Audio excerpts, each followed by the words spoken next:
লখনউয়ের প্রথম উইকেট তুলল মুস্তাফিজ।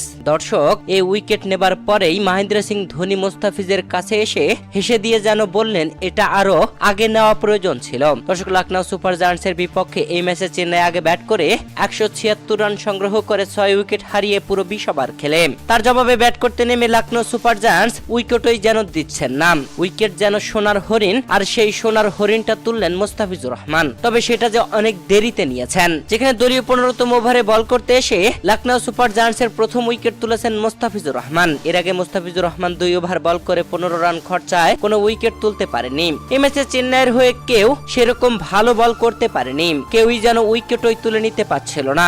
সেখানে লখনউয়ের ওপেনিং জুটি ভাঙেন মুস্তাফিজুর রহমান 15তম ওভারের শেষ বলে এসে। যেই বলটি কুইন্টন ডিকক খেলতে গিয়ে পরাস্ত হন, তার হাতের গ্লাভসে লেগে চলে যায় উইকেট রক্ষক মহেন্দ্র সিং ধোনির কাছে। ধোনি অনায়াসে ক্যাচটি ধরে নেন আর প্রথম উইকেটের পতন ঘটে।